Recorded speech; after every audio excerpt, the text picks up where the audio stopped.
another session in our ongoing World of Darkness. What we're going to do first is tying us back into the Cainite lore. Okay. And I will heap disasters upon them. I will spend my arrows on them. They shall be wasted with hunger, and devoured by plague, and poisonous pestilence. I will send the teeth of beasts against them, with the venom of things that crawl in the dust.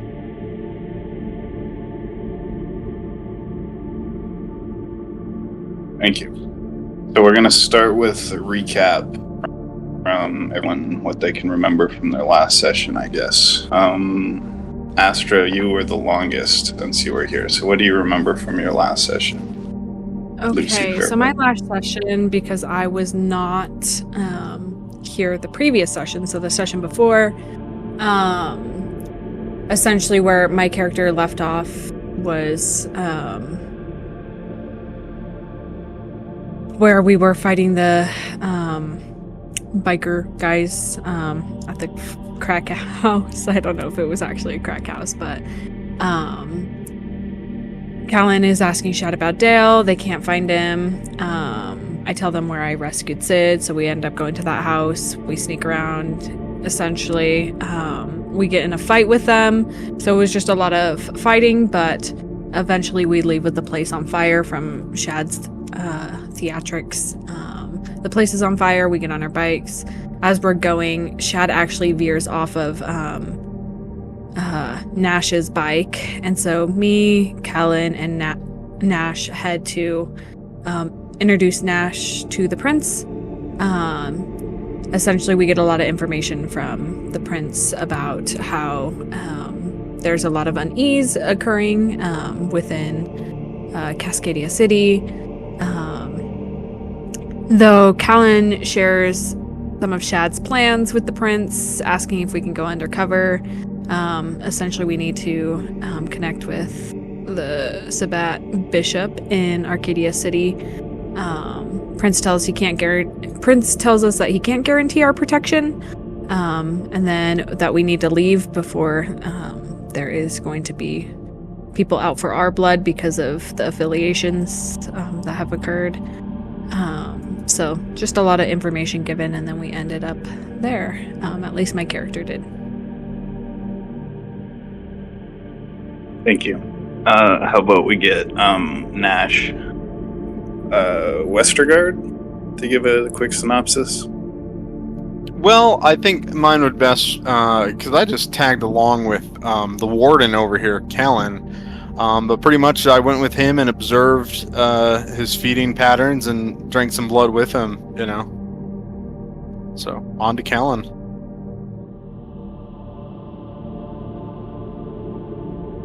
Callan Clark.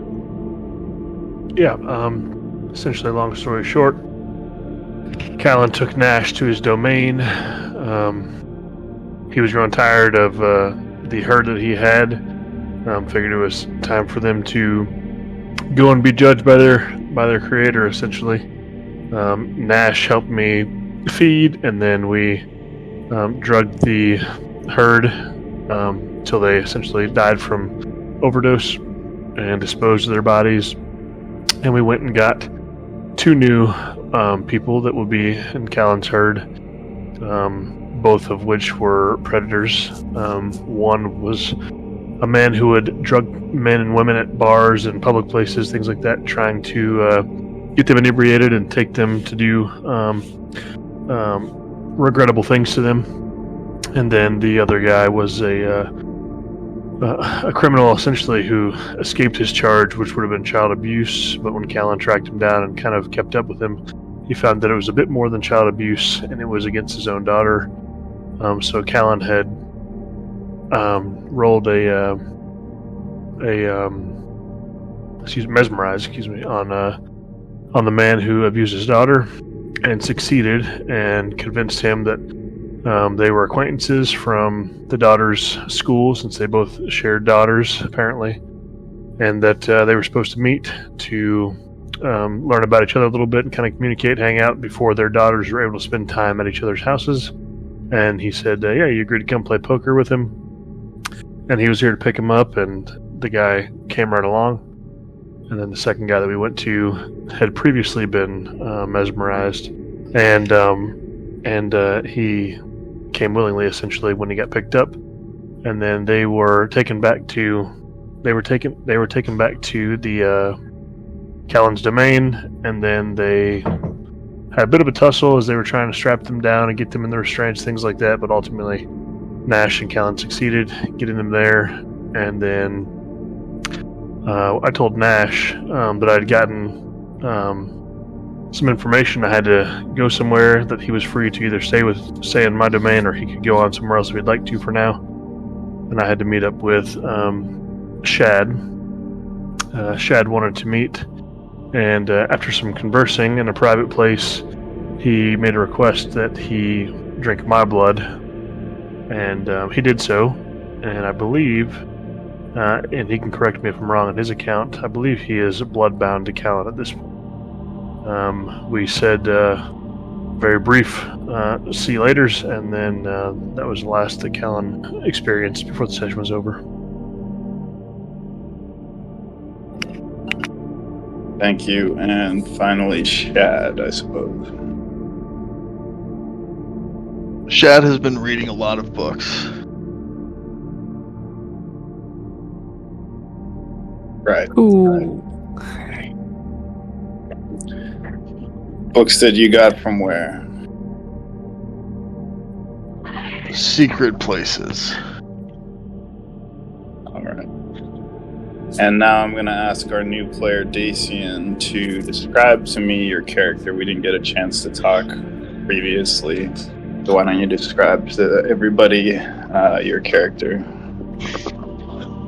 Okay. Philrar is a Metis.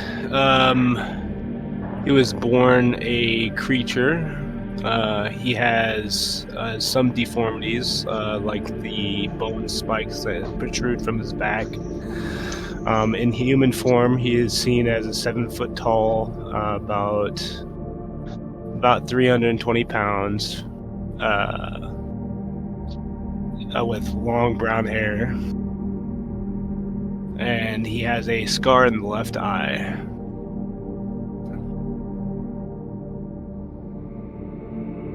Right, your character's name is what again? Kevin Philrar? Kevin A. Philrar, yeah. Yeah, and he's a werewolf? Correct. Of which tribe? The tribe is Uktina.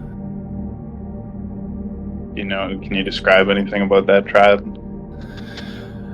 I know that the region is the North American, Native American heritage. Besides that, I'm not too familiar at the moment. Right. That's okay. All right. Estremia, Lucy, do you know what the current phase of the moon is right now? It's getting up on a new moon on the 17th. Okay, still my job, but whatever. Hey, quicker at the draw. Yeah. Well, Stramier, your voice got a lot lower. that's because I'm taking testosterone. All right. So it is currently July 13th, 2027. All of the players are in Cascadia City except Shad. Did you return to Cascadia City? I did return, yeah. Okay, yeah, right, because you met up with Galen. All right. So we're going to start with Kevin Philrar, or werewolf. Okay. So, first thing, I'm just going to ask you a few questions. Do you have, family that you live with, or friends, people that are close to you? Well, I'm part of the Semilata pack. It's my personal pack. There's about 13 of us. I have close to me a brother and my mother. What did you say your pack was called? Samalada. Samalada? Yeah. That's the name of your pack. Yeah. Alright. And you have a brother and a mother. Alright. Well, and you were born, what we're saying is called Metis. Yeah. Alright, which means that you are, in your natural form, a werewolf. Right. Standing, like 8 feet tall. Hybrid of human and wolf, but you can assume both a human and a wolf form. What do you look like in your human form? Human form, I'm about 7 foot tall, 320 pounds, and with long brown hair with a scar on his left eye.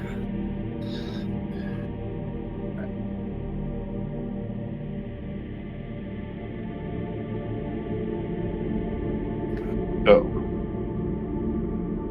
it is currently about 11 o'clock p.m. The sun has set and the moon is dark as we are entering into the new moon, but you can clearly see the stars overhead.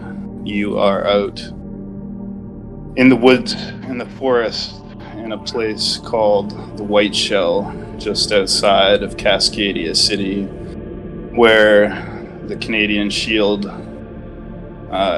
has large sections of granite inside the boreal forest, which form natural clearings. And you're currently in one of these clearings, and with you is your family, your kith, meaning your human family, and your pack, what you call the Samalada. And in the center of the clearing is a campfire, which your brother is feeding with branches that he's gathered from under the nearby trees. What is your brother's name?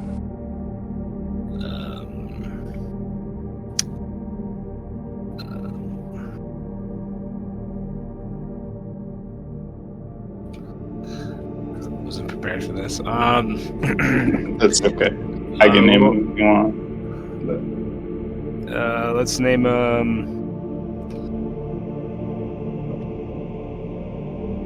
Drawer. Say again? Drawer. Drawer? Your brother's name is Drawer? Drawer. Drawer? Yeah. Alright, Drawer. And that would make him Drawer Ilrar. Okay. In any case, what has been called tonight is a moot, which is a gathering not only of your own clan and pack, but of nearby members of other tribes whose territory borders on yours. And so in that case, you have in attendance Red Scar, who is currently in the form of a large dire wolf. He has three claw-like scars down his face that are red. In the tradition of his tribe, they're known for being very savage and hostile to human beings.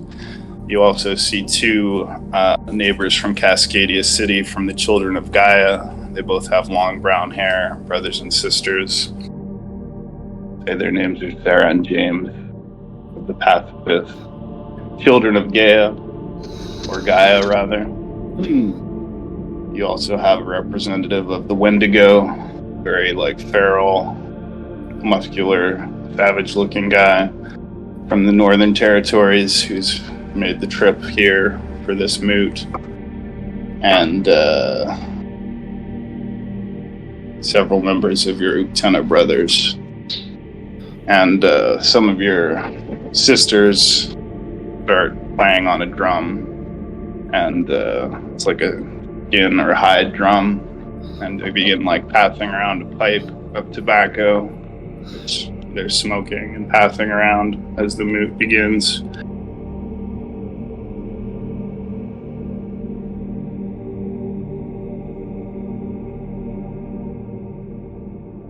Your brother approaches you and says, "Welcome." And he hands you a bowl, a wooden bowl, with a liquid in it that's sort of brown and viscous. It smells like herbs. It indicates that you should drink from it. Let's partake, brother. All right. So you drink of the preferred liquid, which has a very like woody taste, sort of like burnt coffee and mushrooms or something like that. You're not sure what, but you drink it, pass it back, and it's passed around the group of people. And some of the elders of the tribe begin to speak about the issues of the night. And as they do so, whatever psychoactive ingredients there are in the liquid that you've drank sort of takes effect on your consciousness so that you kind of visually see what they're telling stories about. And they begin by telling oral mythologies that go back generations and generations within Garu society. They talk about how all of creation is divided between three primordial forces. The wild is Mother Nature, the trees, the animals, the plants, and everything good that sustains life. But the worm is a force of darkness, evil, and corruption that gnaws at the roots of the world and is always corrupting and destroying. And the humans are largely corrupted by the worm, as well as other fallen creatures like the vampires. And finally, you have the Weaver, which is like a giant spider weaving reality together with technology, the internet, artificial intelligence. But she's a mad spider. She won't stop until she weaves everything into her web. But we, the Garu, are children of the wild, and our duty is to protect the wild and to protect one another and the society of the tribes from the encroachment of humans, the forces of the worm, and the excesses of the Weaver, who seeks to spin even the wild into cities and technology that encroaches on the traditional territory not only of the Garu, but of all the shape-shifting clans, tribes, and peoples. And as they talk about this, you sort of have apocalyptic visions of pollution being poured into oceans, trees being cut down, set on fire, humans spraying things with chemicals. And you can kind of feel the pain of Mother Nature, which you feel an instinctive connection to. And after the traditional storytelling of your cosmology being created on Turtle Island by Grandfather Spirit and the various traditions of your tribe, they start passing around like a speaking feather, which is like an eagle feather. And as they pass it to each person who's sitting around the campfire, they're given the opportunity to speak. And first, the eagle feather is given to the two visitors from the children of Gaia, or Gaia, who come from Cascadia City, from the territory of Wildwood Park. And they tell a troubling tale.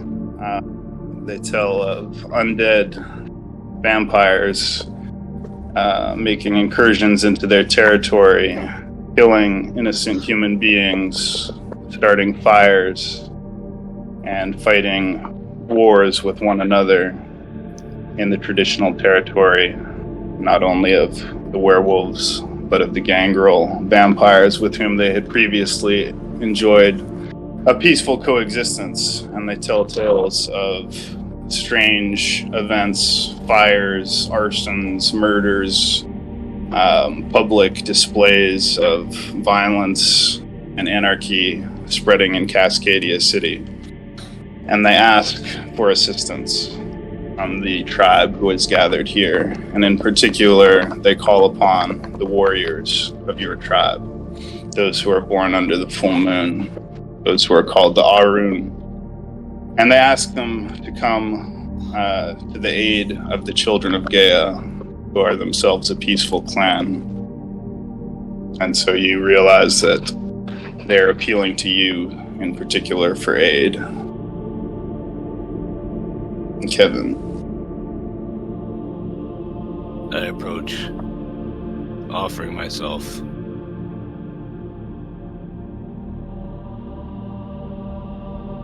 So they accept your offer of assistance, basically asking you to travel with them to Cascadia City to help defend them in the event of continuing violence and uncertainty within the city. Now, here's a question for you. Does your character live in the city, or where does he normally live? He lives out in the woods. Out in the woods. He's currently trying to create his cabin right now on the commune with the pack. Okay. All right. In any case, the eagle feather is passed around to the Red Talon, who makes an impassioned speech, basically saying that the Garu should kill any humans who trespass outside of the cities and into the wilderness areas and national parks of Cascadia. That it's simply come to that time in the apocalypse is upon us, and it's time to fight back against the humans. The children of Gaia plead for peace and diplomacy. The Silver Fangs make grandiose promises of political arrangements that will protect the wilderness, which never quite seem to manifest. And there is a celebration, dancing, feasting, and discussion. But when the morning comes, you and the two children of Gaia are returning to Cascadia City in their van. Now, are any of your friends or family going to come with you, or are they going to stay? Yeah, my brother isn't a warrior, so he'll be staying. And my mother, she's not as well, so no. Okay. In any case, you're driving in towards the city, which maybe you haven't been to before. You pass a number of lakes and wilderness areas and wind through the forests, and then you pass into the periphery of Cascadia City. You can see the high-rise buildings in the downtown district, but they weave you through to Wildwood Park, which is a green urban forest area, residential park, where these two, I think we said Sarah and Justin, James, of the children of James, thank you, Sarah and James, and bring you to their home, which is somewhere in the middle of Wildwood Park. And they bid you to make yourself at home. Now, I start to unpack. What did you bring with you? I have my jaw hammer and a rough sack with clothing, cloths, and fire starters. Your what hammer, sorry? Jaw hammer. It's Joel. light. Yeah, I have lore behind that one too as well. Mm-hmm. So the jaw hammer is a hammer of lightning. It has a spirit that's captured within the hammer itself, allowing it to emit electricity. Cool. Does your character have anything like disciplines or powers? I'm not sure what they're called. Gifts? Gifts, yeah. So he can create element, which is water, which means he can about 100 pounds of water, 60 foot in front of him.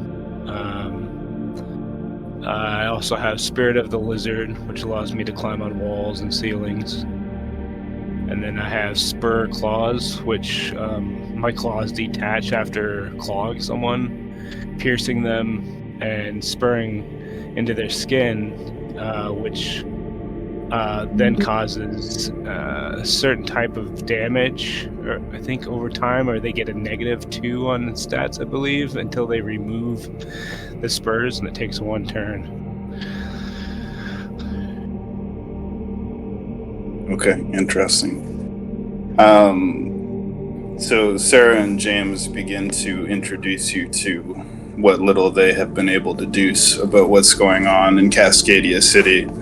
They say that closest to home there was a break-in, unexplained, seemingly no known motivation, and a man, his wife, and his dog were all murdered by a firearm within Wildwood Park recently. There was also an arson within Wildwood Park, and there has been a vampire who was beheaded, basically, shot in the head and killed, which they witnessed. And they've noticed that there's been at least 2 or 3 incursions of vampires into this territory within the last few weeks.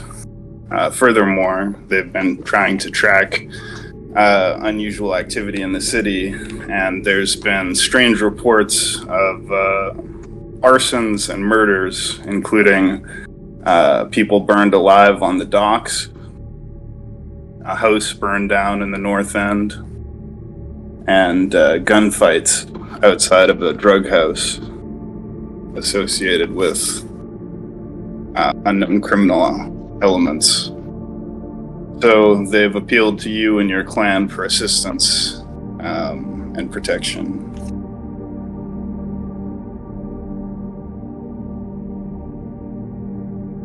Your tribe, I should say. Okay.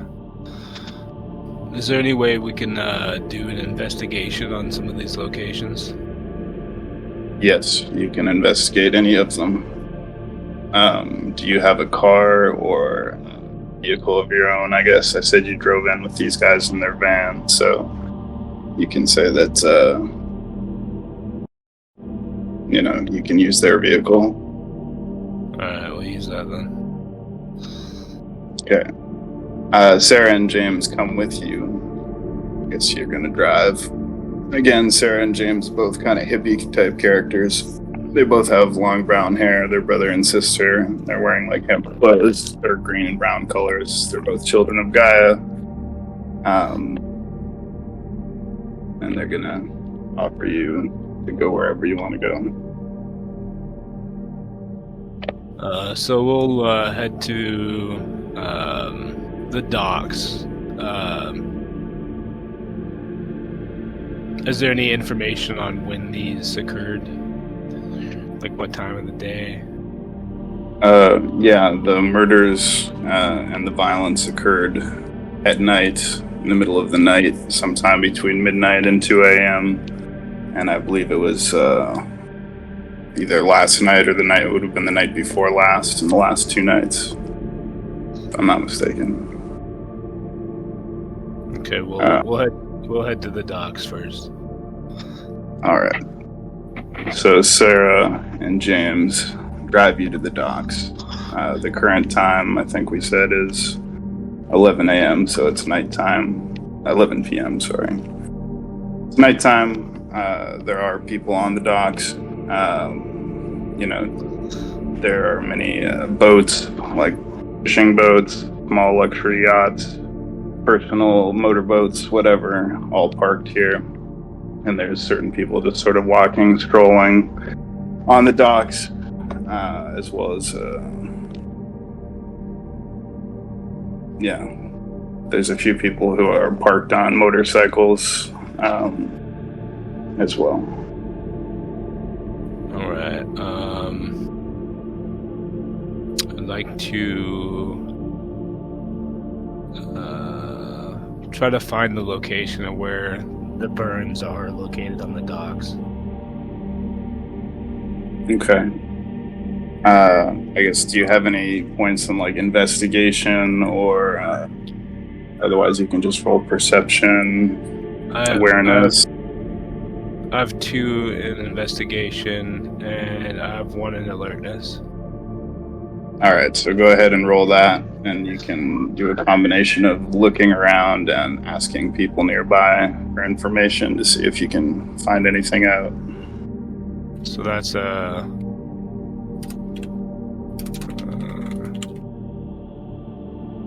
Should it be his perception and investigation for 5, or you want alertness? and Whatever is investigation? highest you can use. Okay, so 5. Pool would be 5, right? Yeah. Alright. Difficulty, is there a difficulty here? 6 is generally the default, unless it's harder for some reason from storyteller's Yeah, decision. 6. 6.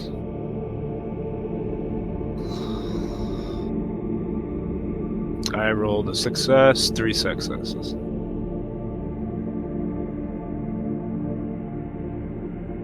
Alright, so you follow a combination of your instincts and your sense of smell. You can smell, even days later, the distinctive smell of burned human flesh, and you follow it to a spot where you can still see like blackened stains on the wood of the docks where the bodies were incinerated, and you are able to speak to someone nearby, a store owner, who describes witnessing some kind of conflict, violence, and the immolation of the bodies, but they can't give you any further details. They seem very frightened and unwilling to speak further about it.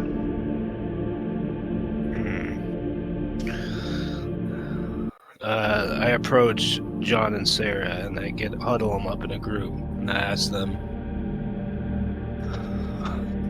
do we have the location of the house that was burned?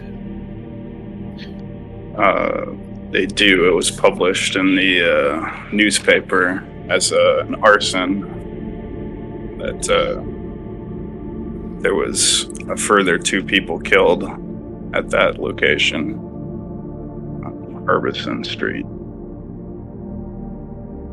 Okay, we'll head to Harbison Street. All right. You get back in the van. You drive through the city. In the north end, you see some graffiti, gang tags, etc. on the walls. And before long, you come to a completely burnt to ground building. It's just a black incinerated pit where what was formerly a house has been burned completely to the ground. And there's like police tape around it from where a forensic investigation was recently going on. But there's currently nobody here.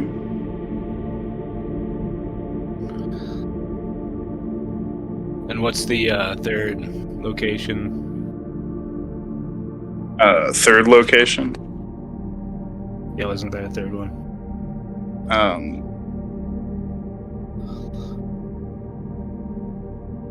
Well, there was a house in Wildwood Park where Emily was murdered, but you left that place behind. You could go back there. Sarah and James also say there's been reports of strange activity on Cascadia campus from a number of different sources, which is the university in Cascadia City. Okay. Me and Sarah and John end up going to the store to buy some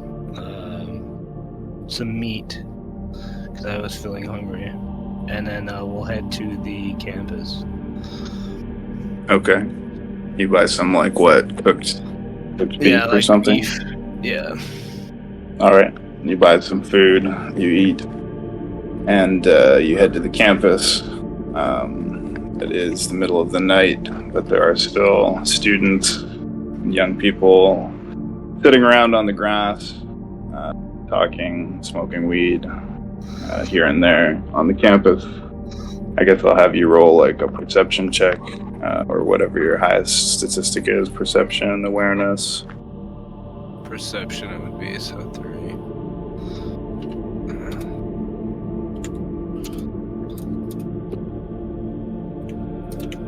Difficulty 5 or 6? 6, yeah. 1 success. What did you roll? An 8. 485. So as you walk onto the campus, you get the sensation that someone is watching you, and you look around and you notice someone who stands out, whereas most of the people here are young. They look like students, just enjoying the night, maybe living in the nearby dorms, having some drinks on a Thursday night. However, there is one man who is tall, thin, wearing a gray suit, has gray hair, and looks like he's probably about late 30s, but he just has the look of like an official. He's wearing like black shiny shoes, carrying a briefcase, and wearing sunglasses, and you get the impression that he is watching you, and he kind of stops as he notices you looking back at him. Alright, so we'll go ahead and try to approach the man. Okay, so you walk towards the guy, and as you do, he kind of puts his hand to his ear and seems to say something quietly, but you can't hear what he's saying from where you are. And he's about, 15 feet away. You approach him, he looks at you attentively, and he sort of sets his posture like with a ready stiffness, but, doesn't like react. He kind of looks at you silently as you approach. He says, "Can I help you?" Yes, sir. I'd like to ask you some questions. The man nods and says, "Why is that?" I've been brought here by a group of people that want to know about what has been going on in Cascadia City. He nods again thoughtfully and says, "Funny you should bring that up. I represent a group that has precisely the same interest. Perhaps you're aware that there have been a number of strange and concerning events in the city recently, even by our somewhat low standards." Yes, exactly. He says, "What exactly is your interest in these events?"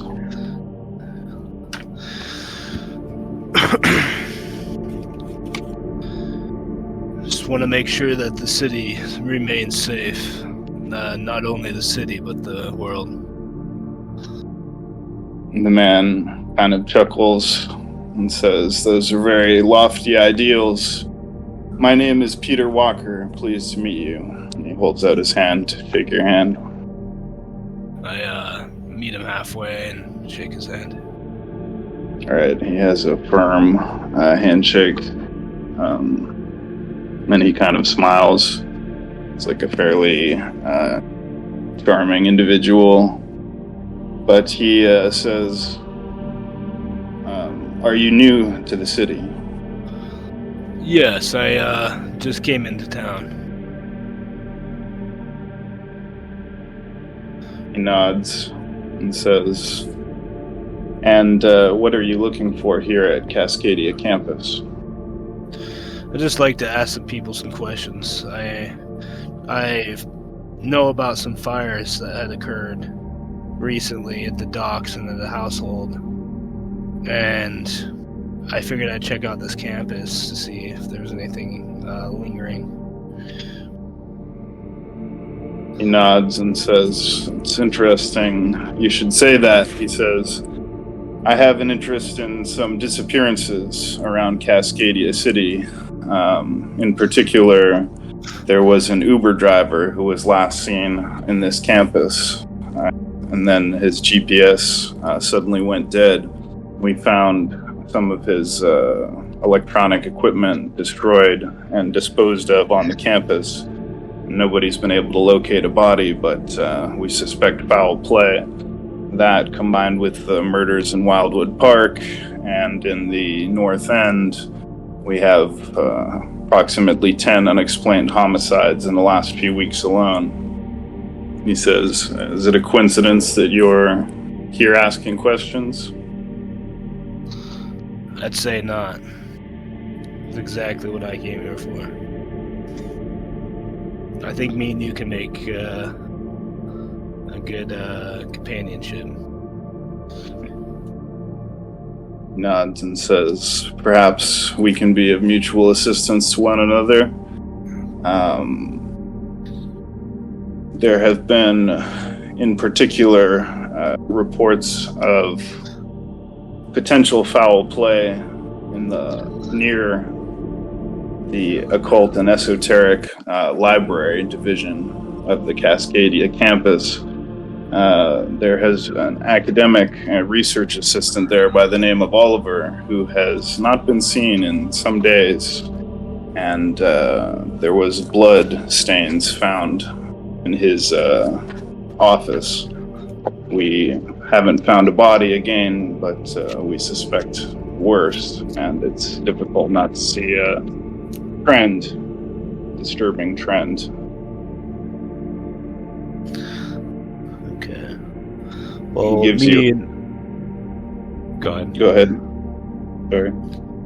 I was gonna tell him that me and my friends were gonna go take off to go check out the library. Okay. Well, before you do, he reaches into his jacket and takes out a card which says CRT. It's an acronym, and then his name, Peter Walker, and a phone number. All in black. Very official looking. Looks like a government thing, but you don't recognize the acronym. In any case, he shakes your hand and says to call him if you come across any further information or require any assistance. Alright, I'll do that. Alright, you take the card and you go towards the library. Yeah, the library. Okay. So you go towards the library. The library is a large area in the campus, as there are several different smaller libraries that collectively compose the Cascadia Library Department. But following the tip from Peter Walker, you go towards the Esoteric and Hermetic Department, which has some occult books and topics to do with theosophy, esoterica, and even at this late hour, it is all lit up and unlocked. There's some students studying and so forth in the libraries. Okay. There's a staff department at the back of the library where there are a few offices of department heads and research assistants. We'll head back there and see if staff knows anything about what's going on. Now, Shad, are you in your office or are you in your chantry? Or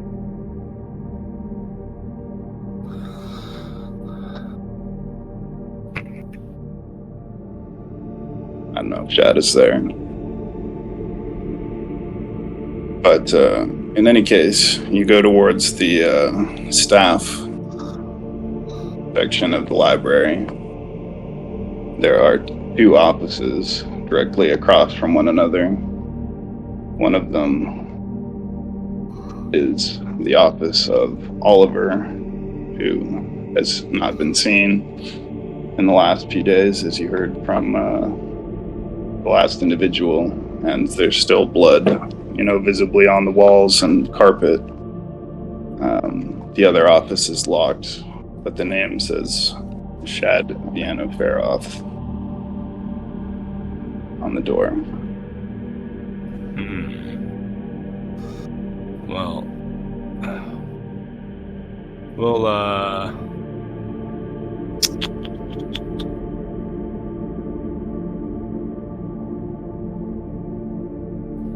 we'll head out from here, and actually, before we leave, so we'll speak to a staff member that's at the desk and say we'll leave our card for them. Tell them to have Shad contact us when possible. All right. So you leave your name and number with a receptionist at the desk, the department receptionist. Very well. And then we'll head back to the campground that we had established. Back to your home base. Yeah. Okay. You return to Wildwood Park, to the home of James and Sarah. And although that wasn't particularly eventful, maybe should we pause there and jump to another character? Yeah, I'd say. I'm gonna go do something anyway, so that's perfect. Yeah. Well, thanks for playing. Sorry that was a bit stiff, but No, at least we got you in. All right. Who should we jump to next?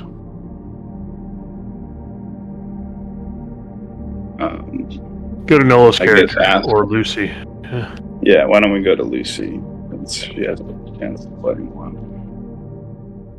So, Lucy, can you describe where you are?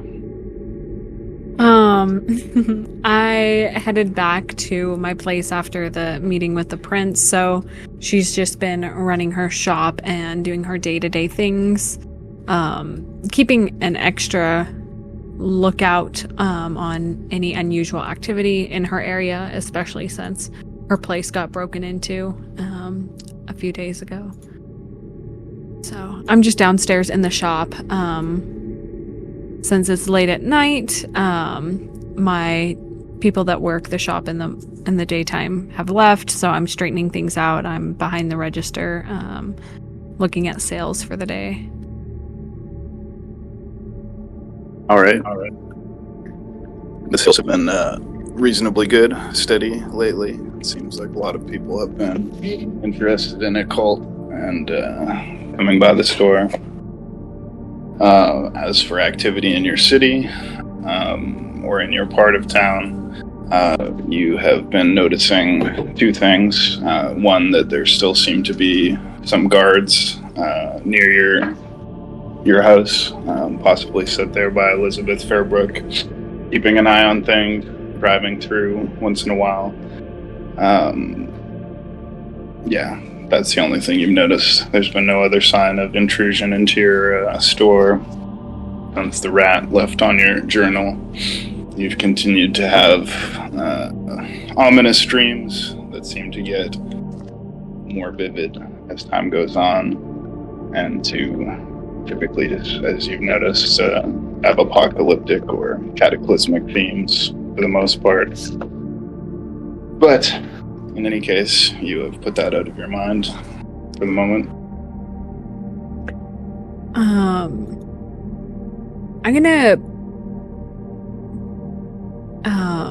since I've just got my laptop on me because I was translating the sales to my computer from the machine, just keeping that data somewhere. But I open a new tab and I start researching the dreams I've been having, just like the similarities, and seeing if there is a spot that I can go to read more in depth on the subject. Knowing probably the college is where I'm gonna have to go to, but I don't want to bother Shad. But I might have to. Okay. Well, you have your own book that you were reading about dreams, but you also know that you could go to a campus library and look for additional text on the subject.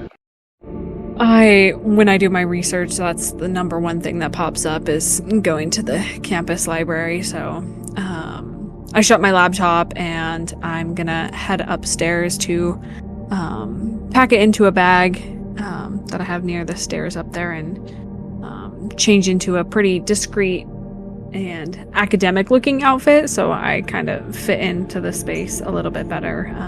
Just a buttoned up white shirt that is feminine in style, with a jean skirt, and I go ahead and text one of my drivers that I have at hand because I don't want to ride my motorcycle to come pick me up at the front of my shop and take me to the campus library.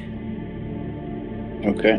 It's only a few minutes before you're picked up in a nondescript gray sedan and driven to the Cascadia campus and dropped off outside the library department section. I go ahead and head in, and with my natural inklings with Auspex, I don't necessarily look for a specific section in the library, but I let my intuition guide me to where I should go. Okay. I guess go ahead and roll Auspex. Hey. I need to spend some points here soon. Difficulty 6, 7? 6. Okay. I have 3 success. Okay. So you follow your gut instincts and your intuition into the library, turning the end of a long row of bookshelves, and soon find your way to a section which includes books about lucid dreams, dream interpretation, and you're guided to one particular book, a thick brown leather cover, which simply says Dreams and Their Interpretation is the title. I begin just like thumbing through the pages, seeing if any text catches my eye as I flip through, because that's normally how I've looked through books in the past. So, you do find an illustration that's familiar, showing a ladder reaching up into heaven, and individuals climbing up it, some of whom are falling off, and some whom are reaching the top. And it says Jacob's Ladder, and it references a verse in the Bible about angels ascending and descending. You also find a general section in the book about apocalyptic dreams or end of the world dreams, and the book simply psychoanalyzes these as referring to going through a great personal change, a metamorphosis in your life, or some kind of personal transformation or crisis. But something tells you that the dreams you've been having are more than that, that they are not just aspects of your own consciousness, but possibly visions of things to come, or perhaps things happening right now in the world. Maybe through a symbolic lens. I close the book, and go ahead and put it on the shelf, knowing I can just come back later if I do need it. I don't really want a paper trail that I've been here if I do check the book out. I'm going to reach into my pocket and pull out my phone, and I'm going to shoot Sid a text asking if he has experienced anything interesting in the dream realm lately. Because I've figured out so far from what he shared with me that seems to be somewhat up his alley. Okay. What's going on with me, Shogun? Well, we can assume that, that you have awakened from the dreaming, woke up. in your home, or rather in your dormitory in Cascadia campus, with the most incredibly vivid memories of the dream or the experience in the dreaming that you had, ending with you being ensconced in a chrysalis or crystal of sorts, after which you had long, surreal, abstract dreams that kind of are difficult to remember as you wake up. You also notice an unpleasant smell and a faint brown stain on your hands, as well as a small scratch on your arm from where the creature scratched you. Okay, so I first I go and I wash my hands, and then I look for if I if I got any of it on like my bed or anything in the house. No. And then You Okay. wash your hands, but as you return to your bedroom, you are surprised to see your familiar rabbit sitting on the bed near the pillow, looking at you. Wait, whoa! What? It's here? Yes, the rabbit is here. Okay, I sort of like just stare like with mouth agape at the rabbit, and I say to it, "What are you doing here?" It looks at you and crinkles its nose and wags its ears at you. Tail. Well, I Looks ask happy. it like, are you hungry? You want food? You doing all right? You can't quite tell how, but you feel like it's answering that it is hungry. Like you get the And I- sense that it is hungry. And I say to it, okay, well let's go down to the pet store, see if we can get some pellets, and then to the grocery store, see if we can get you some lettuce. But then before I do, I check my phone because I think it was the I'm gonna assert that it was the cell phone that woke me up, the noise. And what does this text from Lucy say? The text, when you read it, it essentially says that she's curious if he has had any interesting dreams lately, because she sure has, and is just wondering just about that specifically, because she's been reading books about dreams.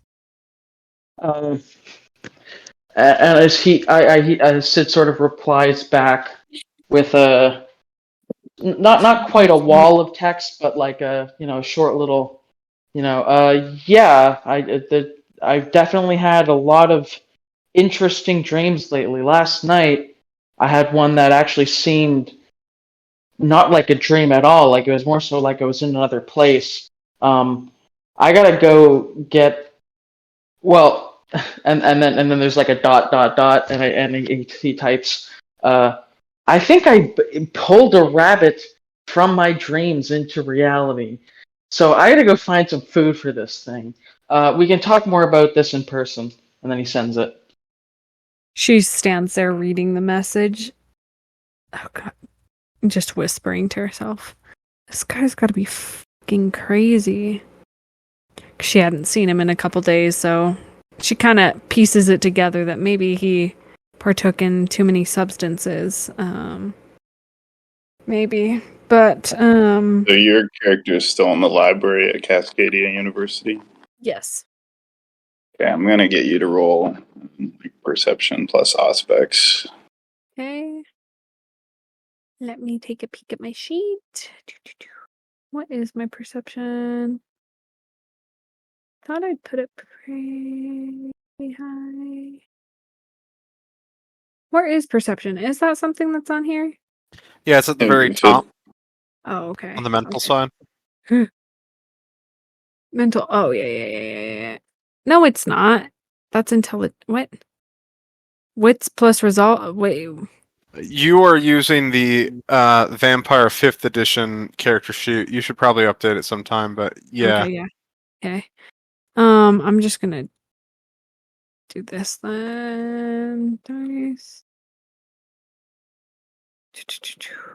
We'll just say I have 2 in it, because that's kind of the even number I have in the other ones.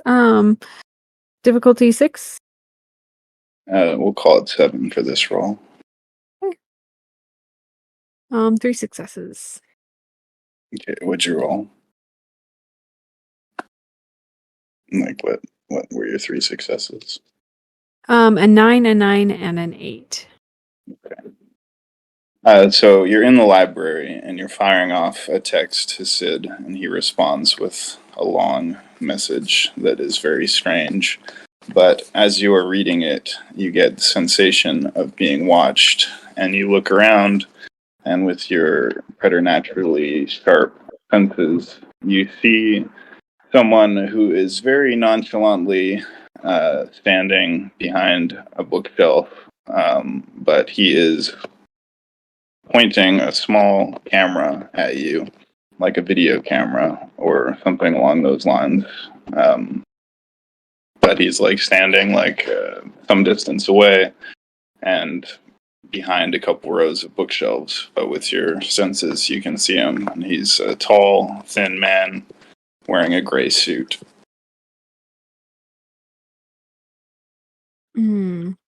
So I see him, but I don't necessarily gray hair. acknowledge that I see him specifically. I pretend to not notice him and put the book back on the shelf and kind of just walk around the section I'm in to the other side, keeping my eye on him as I'm trying to get myself closer, but in a way that doesn't look like I'm trying to get closer. As he sees you move, he like tries to, as unobtrusively as possible, put away the recording device, like, and hides it into the pocket of his suit, and tries to look like he's like looking at a book on the bookshelf. But you did notice him like recording you, Mm-hmm. and you move towards him. I'm going to pick up a few books from the shelf in front of me. It's just random books having to do with like somebody's autobiography. She grabs a couple of them and walking towards just at least this, there's center sections in libraries that kind of lead to the door. She's going to walk through that and pretend to fall, and she trips herself, dropping all the books, and she goes, "Oh, fuck." And acting as if she can't see anybody's there, she starts picking up the books. And then she turns her head to look at him, and she kind of just like pretends to get all flustered. "Oh my goodness, that's so embarrassing. I'm so sorry you had to see that." And she gets up and like picks up the books and like kind of smiles at him. "What are you doing out here? Are you a night owl like me looking for books?" And she kind of just walks closer to him. So he moves to try and assist you with picking up the books in a gentlemanly fashion as soon as you trip, but you get back to your feet and pick up the books yourself and ask him that question. And he smiles and says, "Actually, I'm conducting an investigation in Cascadia City.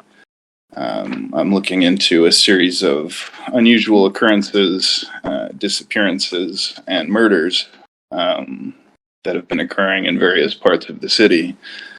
And as a matter of fact, I had a few questions to ask you if you have some time." "Oh, yeah, sure. Do you want to take a seat over here?" And she kind of like motions over to like one of the tables. And since, can I roll for composure? Because I have 5 Sure. in composure. So I just want to be as put together. So he can't read off of me. And Okay. in the same breath of doing that, I want to read his aura to see if he is kin or kindred. Okay. So I'm going to roll for composure first. What's my difficulty? We'll just say that maintaining your composure under this interrogation of sorts has a difficulty of 6. 6, okay.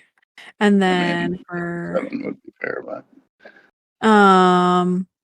10, 9, and 8, I got a 1 with a roll, so that, yeah, so I have 2 successes. all right.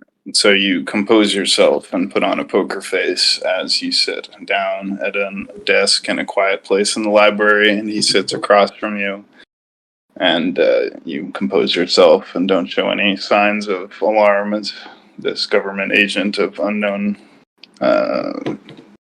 division or provenance or whatever sits down and takes out his briefcase, and he sets it on the table, and he takes out a few large black and white photographs, and in one of them you can see yourself on your motorcycle wearing a helmet with Sid Rogers on the back of your motorcycle, and there's another photograph of you on your motorcycle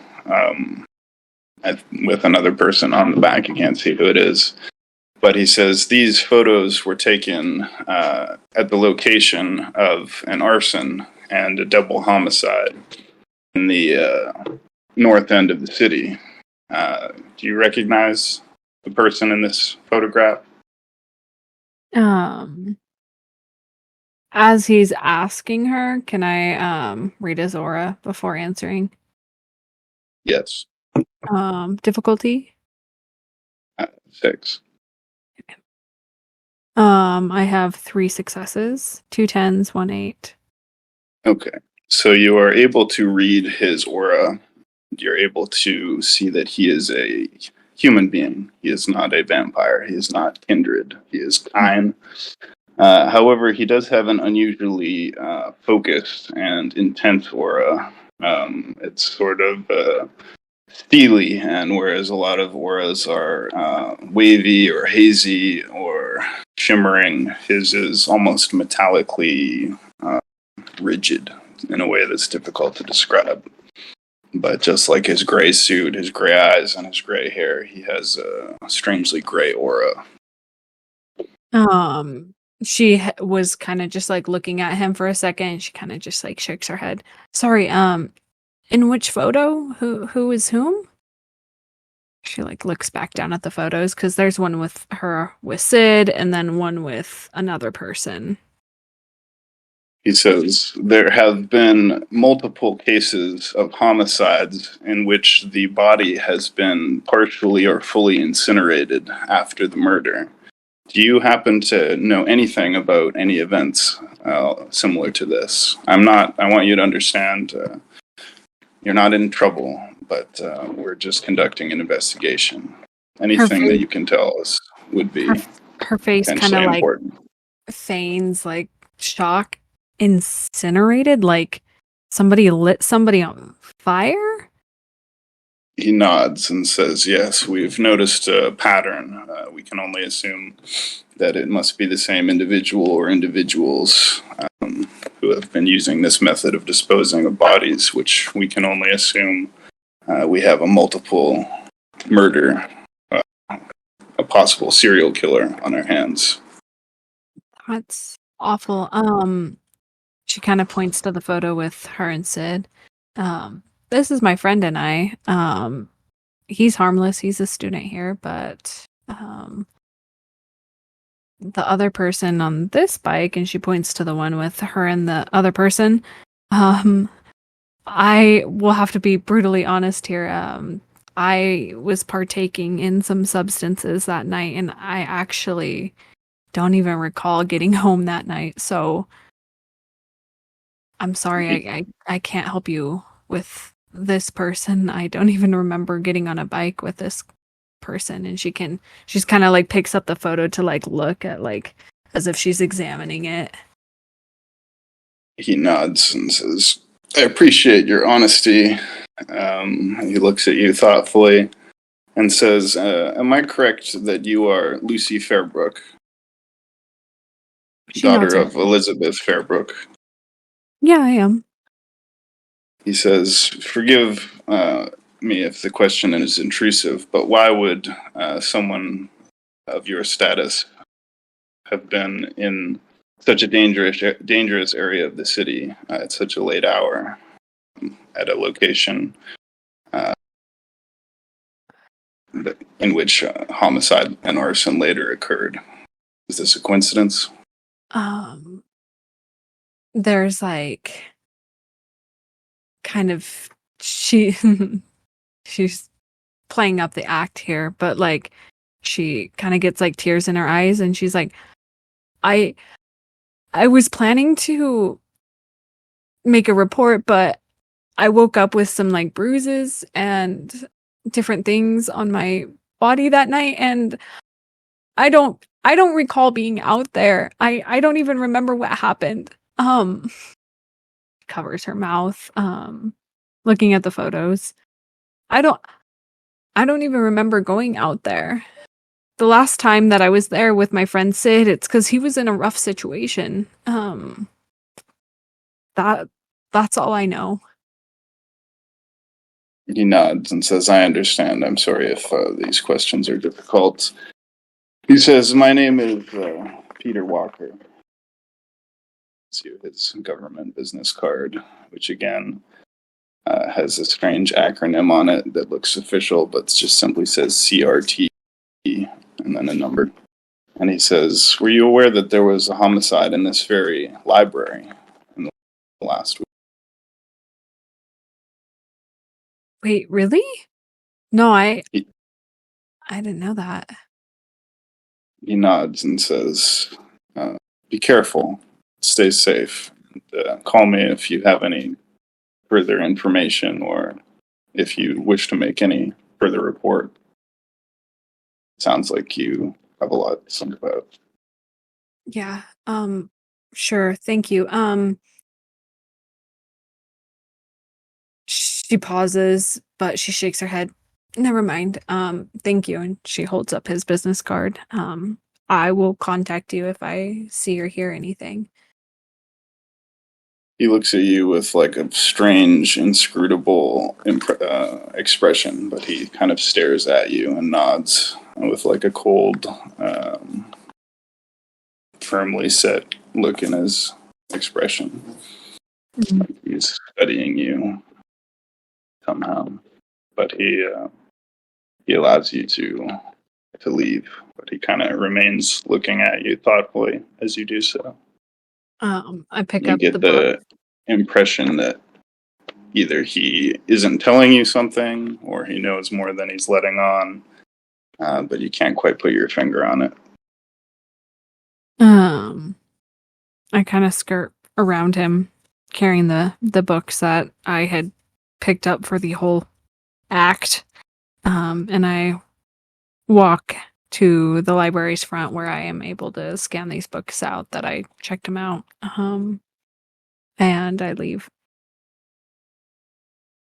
So you leave, and you can feel his gaze on you until you do so, but he doesn't appear to follow you. Your driver is still front, I suppose, waiting for you. They are. She pulls out her phone, and calls Sid. I pick up. Hey Sid, and she kind of keeps her voice like somewhat pleasant as she gets into the car so that she's in a space where this other individual can't hear her if he is still around. I need you to do something for me. Yeah. How urgent is it? I'm almost done at the pet store. Can I wait like 3 minutes? I need you to find Shad and tell him that some people are onto him. I'm not going to contact him myself because I don't know if they're tracking my device or who I'm contacting. And she gives Sid verbally like the acronym that was on the card. Was it CRT? I think. Yes. Okay. Relay to him that somebody named where is his fucking name? Peter Peter Walker? Walker. Yeah. Peter Walker with CRT is doing an investigation on a double homicide that has to do with fire. Arson? Yeah. That's it. But when you are with him, let me know. Okay. Okay. Awesome. And she hangs up the phone. Okay. So you're at the pet store, Sid? Yeah, can we assume I already went to the grocery store? Mm-hmm. Can we assume that? And you bought Okay. some food for the rabbit, some lettuce and so forth? Yeah, so I bought some lettuce, which apparently is like that's the two things you're supposed to feed rabbits is lettuce and pellets, basically. And I also got him some treats so that I can, give him a little treat every now and again. All right. So you have stocked up on rabbit food and treats. And you got a phone call from Lucy. Do I have Shad's number, right? I believe you guys have all shared your numbers, yeah. Okay, I call Shad.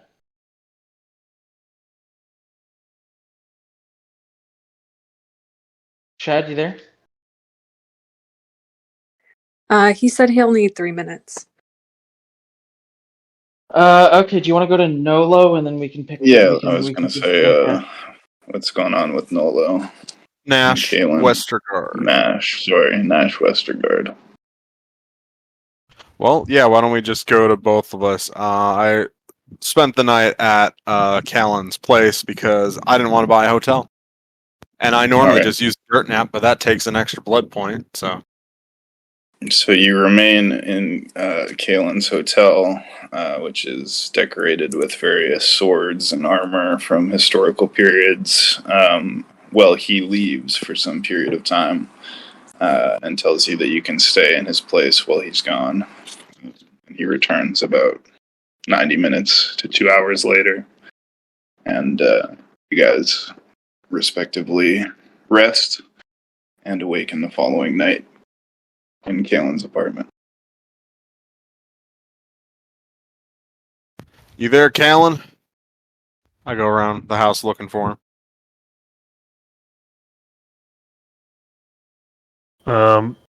Kind of working on something that I'd like to do before I answer. But yeah, we'll just say I answer, but I'd like to go back to what happens when I wake up kind of thing. Fair enough. Okay, Okay, well, so you let's want go back to what you want to do what before you wake happens up. when Let's you go wake to that. Or we could, I don't know. Yeah, okay. Are we waking up the next evening then, I guess? Yeah. Well, you can go to whatever you wanted to. All right, I was just going to try to get a little bit of background information here just to kind of touch on one of Callan's issues very briefly, one of his flaws. So Callan will wake up at the calls from Nash, and he wakes up in a bit of a cold sweat. If vampires could sweat, it's the same kind of feeling from dreams, nearly as vivid as the dreams he's had recently of the previous wars that he's fought in. This time, however, he sees his sire in the dream, and it seems more like a memory when he's walking with his sire around 300 years after Callan was embraced by him. And they're wandering the hillside of an apparent very recent pillaging of a neighboring village not far from Michael, which is Callan's sire, Michael's domain. And they see that there is still some activity in this village, even though it looks well ransacked. And they've heard some screams. And Michael, though a vampire, is generally good-willed towards humans. But together they run towards the screams. And they can see that there's some fires and things like that, but it's very obvious that there's a group there. And they know well enough that this group are a couple of Setite vampires. And they seem to be laughing, openly tormenting, and feeding on these people, but not killing them, just kind of leaving them in agony and laughing about it and just being fairly cruel. And they got into a combat with these vampires. And unfortunately, during that time, they did manage to save a couple of the folk that were being tormented. However, Michael, the sire of Callan, met his end at the hands of these Setites. And just as Callan was nearing the the ability to aid Michael. Michael was struck down. And at that very moment that Michael was struck down, Callan wakes up from that dream, like panting, essentially, recalling that his sire was taken from him by the Setites, and this is why he has a sworn vengeance against those of that clan and those who practice the way they do. This is something that triggers him occasionally, and when he encounters Setites and he knows that they're ill-willed, he immediately feels those rushing memories and emotions come back. And it takes everything he can to resist immediately going into a vengeful state. But he will hear Nash, remembering that he had invited Nash to stay in his home.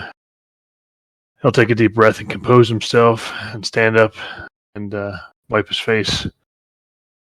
Then he'll call out to Nash. Yes, Nash, I'm in here.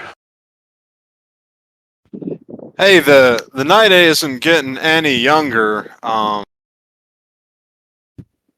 So what do you do for grub around here again?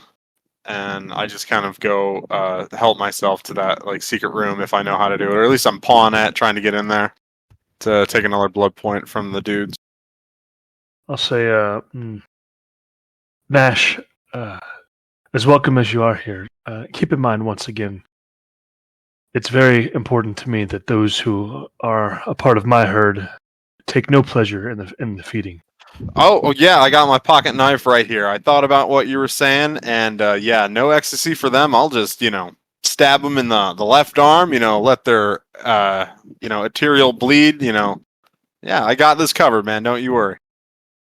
He'll say, very well, and he'll go over and he'll say, you know the routine, if you wouldn't mind, either face the wall opposite of this one, or close your eyes as I open this door.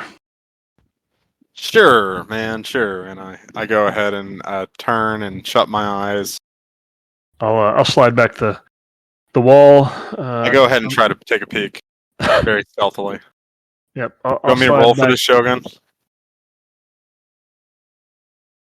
I mean, if you want to, stealthily look without being seen, then go ahead, roll. Callan is going to keep his body and his hands kind of like in front of his body, so it's very difficult to see. The method of which he opens this wall up to get inside. So you are able to see that, he does something to open the door, but he blocks with his body, so you can't see exactly what he does. Could I roll subterfuge to see if I see it? Sure. What's the difficulty on that? We'll call it a 7. 1 success, because I have no points in subterfuge. How about you contest this, Callan? Because you'd be what's your level of subterfuge? 1 or 0. Or not? I'm sorry. What's your success number? I'm sorry. Your 1. The rolled success is number. What is it? 7. All right. I'll just tell him that. I mean, you maybe you can smell that it seems like Callan has pricked his own finger, and his blood is what it takes to open the door. All right. Okay. The method of which, though, the mechanism, the mechanics, whatever, you're not really sure. Okay. Is that fair enough? Fair enough. Cool. All right. The wall will slide back, and the door will open, and he'll observe and allow Nash to feed until he's satisfied. I just go stick him in the arm like a pig, and drink their blood, and I lick it closed, and I wait for Callan to do the same, I assume, because you wake up a little bit famished each night. Yeah, I'll go and I'll bite the man who abused his own daughter, and I'll take my time. Probably, let's just say I do it for about 5 minutes, just to kind of really drag it out. I'm not very interested in being super satiated, but I am interested in him feeling a little bit of what he inflicts on his own.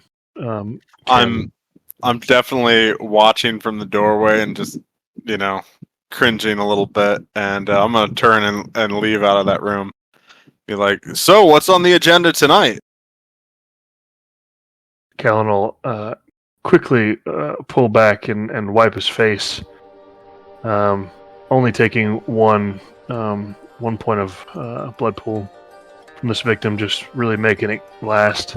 And he'll look at him and say, keep that in mind while you consider your time here, and repent if you so choose, for you do not know when your expiration will come.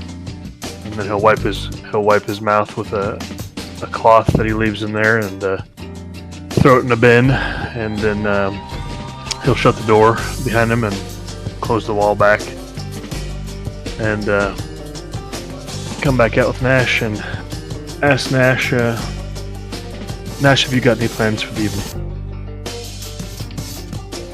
No, not really. I guess I was gonna try to find that Lucy girl that I was talking to yesterday. So I'm gonna go ahead. Do I have your number, Lucy? No, I don't think so. I'm just gonna go by that university where, I last saw them at, see if there's another party over there. If not there, I'll try to find some other party.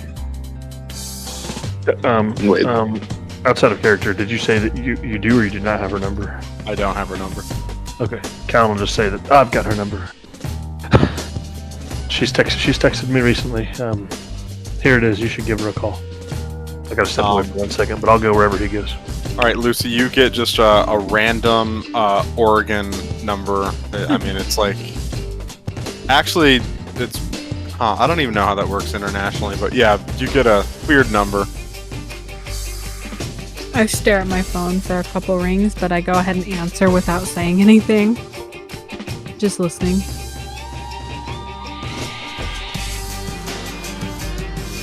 Okay. Well, you didn't answer, right? No, I did. I just didn't okay. say anything. I say, hello? Hello, you there? Who is this? Oh, it is you. I recognize your voice. And you are? Oh, you saw me the other night at the party on the campus. My name's Nash. Oh, yeah. You were checking my sister and I out. Yeah, you and Callan took me over to see the prince too. Got everything official. Right. Yep. Yeah. What's up? And she sounds a little flustered from what had happened in the library. I'm just wondering if you can get me your sister's number. Why? Well, isn't it obvious? I mean, you can try that route for sure. But I'm not the one to be giving out my sister's number. You'll have to go and approach her and get it yourself. Well, where does she work? You are so new to this town. She works at the what nightclub? The Pyramid. She runs the Pyramid nightclub. Where's that at? So How about nice. you introduce me to her? We'll go together. Yeah. Oh, yep. Okay. I'll text you the address, and I will have my driver take me there. I'll see you soon. And she just hangs up, and he gets a text from her that has the address for the Pyramid nightclub. All right. So, I try to see Callan to see what he's up to, and Callan, you there? I, quickly ask. Nope. Well, I go ahead and get on my bike. Yeah, I'll go with you wherever you're going. I already am leaving. I already Call my left. driver. All right, cool. I already left on my own because I got impatient. So yeah, I'm heading to the Pyramid nightclub. Okay, are you in a car or on foot? I'm on my Indian motorcycle. Right, you have a motorcycle. Yes. And Callan, you're still in your apartment, or?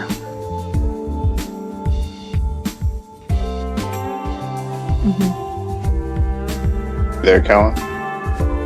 I think he said he had to step away, but that he would go wherever Nash went. All right. Yeah, that's right. I'll just take a driver to get me there.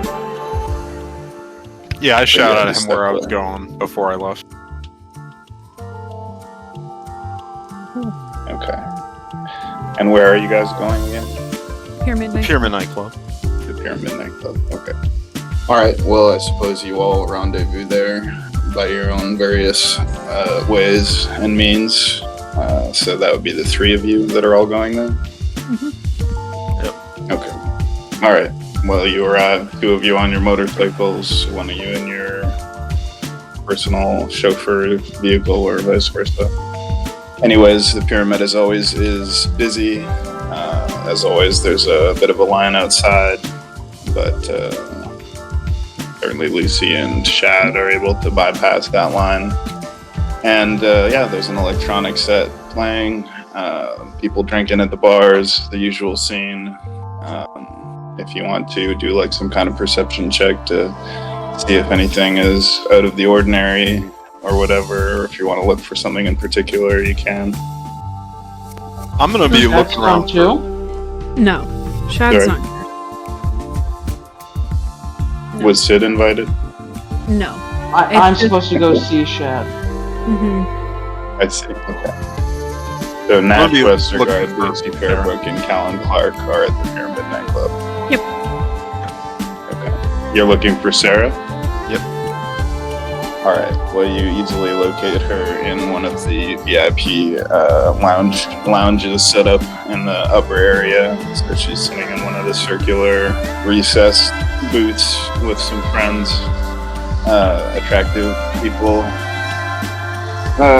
male and female, that she is sharing a drink with and seemingly engaged in very intense conversation with. And they're kind of laughing and chatting and not noticing you approaching. So Nat, you're going up to Sarah? Yep. Yeah, I'm gonna go up to Alright. Sarah. Okay. So as you step into their like VIP section, she looks up at you and smiles. You guys meet before? I just saw her briefly. Now we Yeah. haven't really talked to Okay. Well, regardless, she says, Mr. Westergaard, fancy seeing you here. Have a seat, join us. Have a drink. I do so. Alright. She passes you a glass of wine, which is, of course, Vitae. Iron Vitae. And welcomes you and says, what brings you here this evening? Well, kind of the whole reason I'm in Cascadia City is I'm looking for someone. He was a fellow gangrel. My contact told me he might have came this way at one point. He nods and says, yes, there was another gangrel who passed through Cascadia shortly before you arrived. I believe his name was Boone, Newell Boone. Newell some sort Boone. Never heard some of him. sort of a sharpshooter, from what I've heard. Oh, okay, that makes sense now. That's Clancy, all right. If he's a sharpshooting gangrel, that's him for sure. She asks, and what is it you're looking for, Mr. Boone? Or for what reason are you looking for Mr. Boone? Oh, he's just an old friend of mine, and I've been trying to get back in touch with him, is all. She says, well, I can confirm he was here as recently as a few nights ago, and she indicates, I'm not sure exactly what the date would have been when she last saw him, but she tells you when she last saw him, and that her intelligence says that he left the city after the rodeo departed, perhaps about a week ago. And that it's unconfirmed, but her intelligence indicates he may have been associated with a murder that took place in Cascadia City. I don't doubt that for a second, Sarah. He always leaves a bloody trail and gets in a lot of trouble generally. Do you know where he went by chance? She says, I can only indicate that he left the city heading north. Or out of the...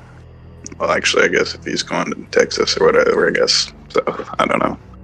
He left the city through the southern exit. but where he went out after Cascadia City, I can't tell you. Doesn't that just beat all? She says you could probably look into the rodeo. And she gives you the name of the rodeo organization that Newell was associated with, and says you could probably look up where the rodeo is going to be next. Yeah, that's a good idea, Sarah. I try to get her number. I'm gonna ask, be like, you mind if I get your number? All right, why don't we have you roll like a charisma or manipulation check? I'll roll Even though- manipulation. Yeah. Okay. What's the difficulty? We'll call it 7, but you only need 1 success. He's not actually ill-disposed to giving you her number, but we'll just have you roll it. I got 1 success. All right. Well, she smiles and gives you her number as you asked. She writes it out on a napkin with a pen and slides it across the table to you with a smile. I go looking for Callan and Lucy to see what they're up to. I was standing there with Callan, kind of just observing the crowd. Callan, are you there or possibly listening? Question mark. Yeah. Okay, cool. So while before Nash gets back, while he's with Sarah, she decides to have a conversation with Callan and inform him about the incident that she had at the library. So essentially just filling him in about the fact that there's somebody looking for all of us and that she didn't give away his information, even though there's a photo of them together on a bike. So when you say somebody, what exactly do you mean? It was a human. His name is Peter Walker, and she pulls the card out of her pocket and shows it to him. It's got this acronym CRT on it. He was just a tall, kind of odd-looking human, gray suit, gray hair, gray eyes, just very dull and yet sharp at the same time, if that makes sense. Can Callan? I'm gonna say. Let me see that card. She hands it to him. And can I use maybe like investigation or something to see if I could? I mean, it seems like from the story so far, the guy's like an investigator or something. Can I see if I like recognize or have an idea about this Sure, investigation group? You can roll investigation plus computer or just investigation to see if you can find out anything about either Peter Walker or the organization associated with the acronym CRT. Okay. Just,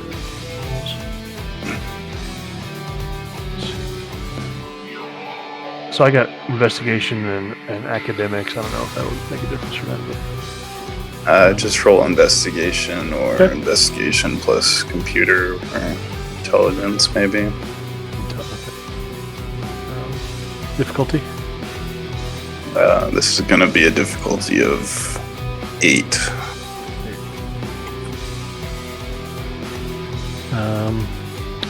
2 successes, a 9 and an 8. Alright, so you get out your phone and you start typing in the name Peter Walker to your sources and searching for CRT, and after a little while you're able to find just a skeleton kind of posting about a federal organization simply called the Crisis Response Team, and it's a federal organization, but it has a strangely vague description on the government website. It just shows like a badge type sigil or seal of authority for this particular division, and it just says Crisis Response Team, and you're able to tell it's a federal level organization, but it's relatively vague about what their function is.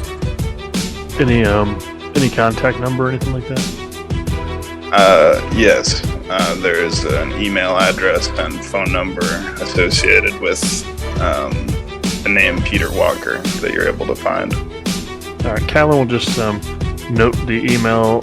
He'll note the contact information that's on the website, and then he'll take down the number in his phone as well, just in case he needs it for later.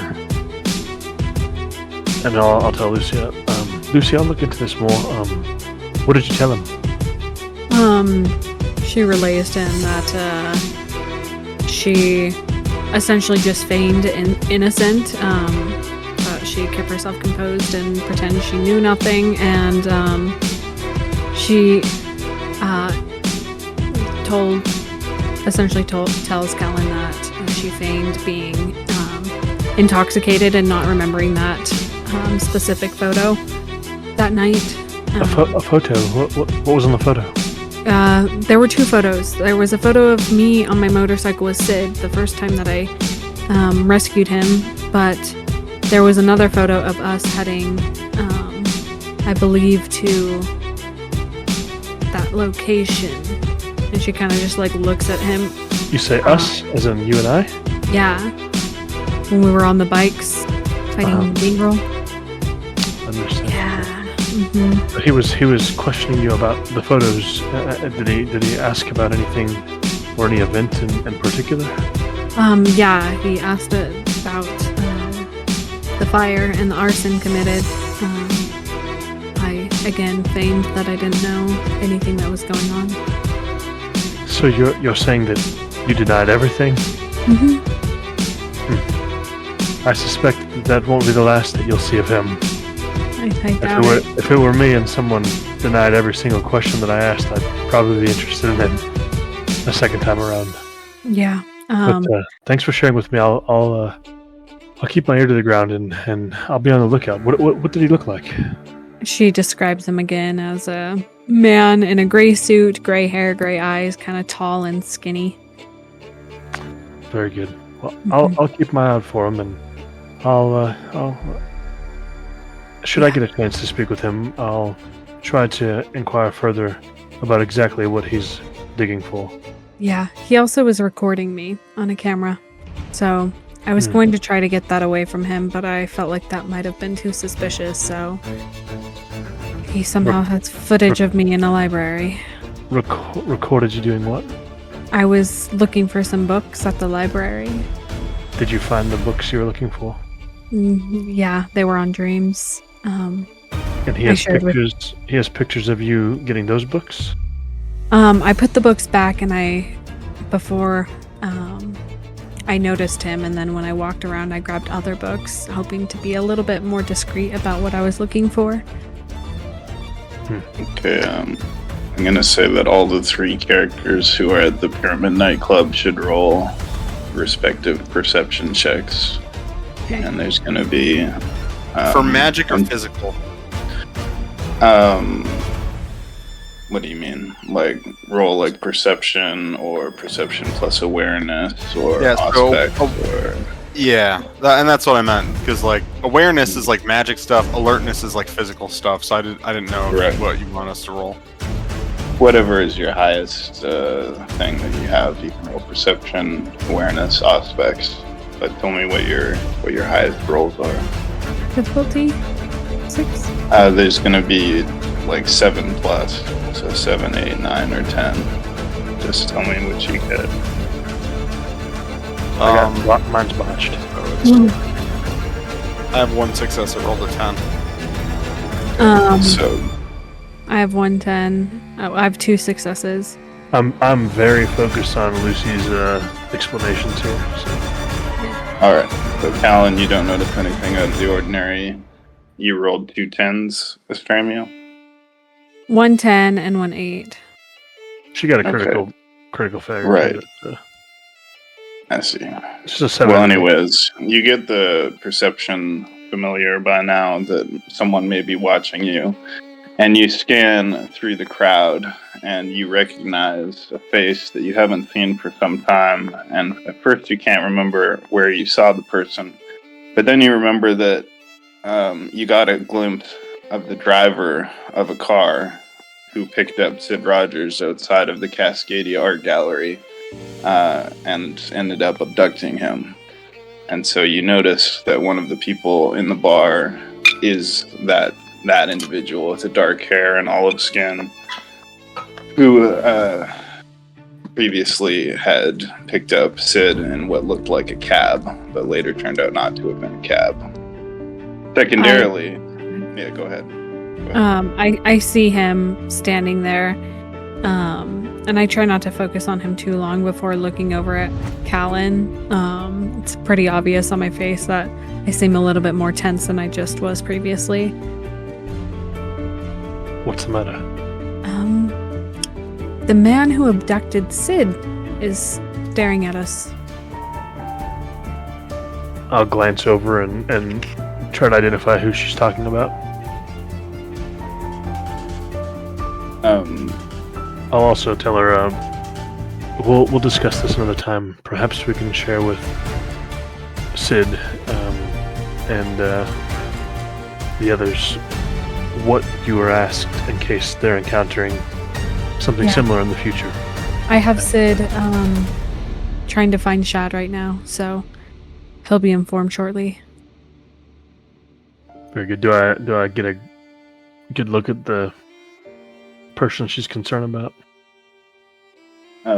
Yeah, she gestures at him, and he stands out. He's got kind of swarthy complexion, angular cheekbones, olive skin, dark hair, and Estremia can also tell that he is kindred. He is a vampire. My character also noticed him looking at us, and I kind of whisper, saying, "Who's that? That Setite looking guy looking, eye raping us. What's he doing here?" Lucy kind of sighs and turns back towards the bar that they were all gathered around. So she's no longer looking at him as she speaks to the two of them. That is the man that took Sid the first time, which ended up connecting me to all of this. He took Sid in a car that he had glamored in some sort of way and took him to that house that we so happened to have been at a couple days ago that is no longer standing. I don't believe he has a really good intention if he's eye-fucking us right now. Did you say you rolled 2 Estremia? I rolled a 7, 8, and a 10. Okay, so as you turn and say that to them at the bar, you notice a second familiar face. There's a man sitting with his briefcase on the seat beside him, drinking a martini, with olives in it, and he is wearing sunglasses and has short, gray hair and a gray suit, and he is a tall, skinny man, and you recognize him as the same agent who was interrogating you at the library. He smiles at you in what seems to be a friendly way and doesn't make any effort to contact you, but is clearly watching not only you, but taking in the whole scene at the Pyramid nightclub. And in particular, noticing you and who you're with. Callan will make it noticeable that he sees the person who's staring at us, and he'll raise up his hand and wave the man over as if, "I see you, come on over." So you make a gesture, come here? The Setite or the government agent? Which one are you talking about? Whichever one she pointed to, or whichever one she let me know that she saw. The one that she pointed out to you was... I don't know what his tribe is. I know vampire. Or clan. I'm not sure if Lucy knew that or not. She knew. She knew what clan he was? No, actually, I don't know that information. Okay. Well, see, my character is a biker and, stereotype, so yeah, I pieced it together. Yeah, I'll wave him over. Oh, fuck. And not in a come on over, buddy, but just you come here. Lucy looks at Callan a little bit panicked, and whispers under her breath, "The guy at the library is watching this whole thing just behind you. Don't look." But I don't think now's the time to be making interactions or connections with people that could get us tied up in situations we don't want to be seen in. You're saying the interrogator followed you here? He's she just kind of nods and her eyes kind of flicker over to that person's area. I'll give Lucy like a little like friendly hug, as if I just kind of ran into a friend and we were parting ways, and some smiles and whatever, and I'll walk towards the person who I was going to beckon over. So you walk towards the man with the dark hair, the vampire. Yep. She indicated to you. Okay.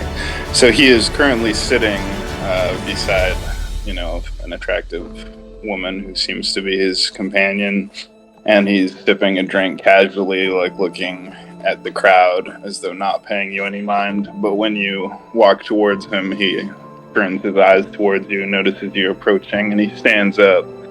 And you notice that he's wearing like a sports jacket with no shirt underneath, so he is exposing he's got like very defined like abdominal muscles, but he's kind of skinny, but like ripped, and not wearing a shirt under his sports jacket. And he stands up in a sort of confrontational way, not exactly confrontational, but as though he's like ready for whatever is about to happen. Like he turns towards you and squares off with you like, what do you want? I'll just say, no, don't act all alarmed now, as if you were staring with intention for me not to notice. What exactly can I help you with? He looks at you and kind of smiles, and you can see the sharp canines of his fangs, and he kind of looks at you with like a predatory grin and says, if I need anything, I would let you know, brother. I'll say, well, is there any kind of like insight check I can make to see if I know what clan he's with or whatever, like, I think if there's anything obvious, like, kind of depends what else. Yeah, sure. I mean, based on what Lucy told you, you could, I guess, roll like a knowledge check if you have any relevant knowledge, such as, like, I don't know, cult or I'm not sure what else he could roll. Perception, maybe. What is our perception? You'd kind of like. I don't know what I could roll here. Let's see. I've got perception. The only thing I've got besides perception is investigation at a 3. So I mean, I don't really know. Yeah. Well, I don't remember for sure if this happened the way that I remember it, but I think that Lucy was warned by her sister, Sarah Fairbrook, about the presence of a Ravnos bounty hunter in Cascadia City, and I believe she was shown a photograph. So I'm going to assume that was the case. In which case, Lucy, in any case, recognizes this as a Ravnos bounty hunter who she was warned about being active in the city. But that is not something that Caitlin knows. Right. Okay. Well, I guess I'll just say, it seems as though there is something you need, since you keep staring at me. Why don't you make your desires known?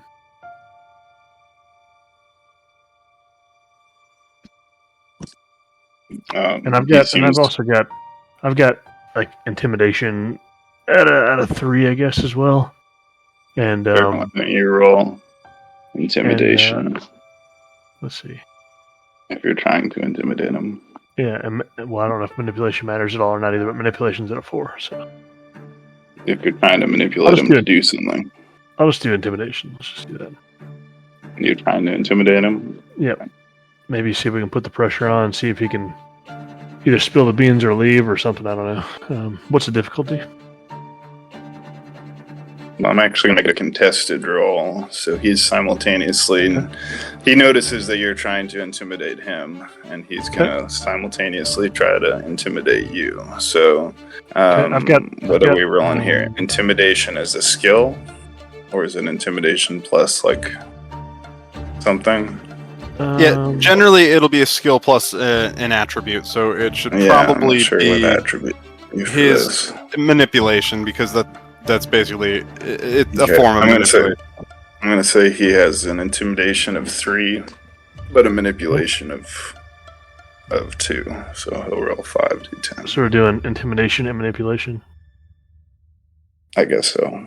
Alright, so just a So blanket he rolls full roll. 3 Okay. successes. So you're having like a stare down, like, you know, What do you just do? attempting to You roll- intimidate you roll- each other. You just rolled d10. I just rolled 5d10s. You can use the other system if you have more than 5. But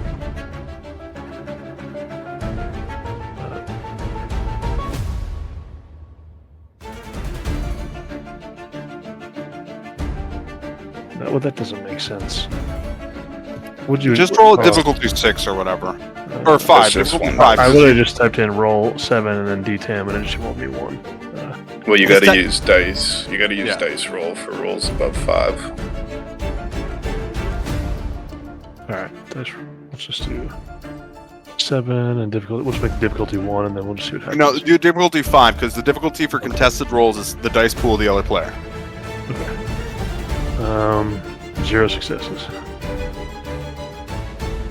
Okay, so you attempt to intimidate him, but he smiles with like a casual fearlessness that implies that he's been in many situations like this, and he is not fazed by your attempt to intimidate him.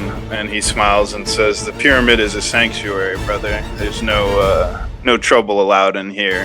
Have enough respect for the host to respect that." He says, "Why don't you leave me to my drink?" And he sits down and kind of like turns back to the girl beside him. He's No, like, I'll "If you're just- looking for trouble, I'll meet you outside, but let's not do it in here." Sure, I'll just say, fair enough, as long as you keep your eyes on your drink, we won't have a problem. I'll just walk away. Okay. So he turns to the woman beside him and engages her in conversation. You walk away. The guy in the gray suit is still kind of watching you guys, but he's just sipping his martini as though he's just like relaxing.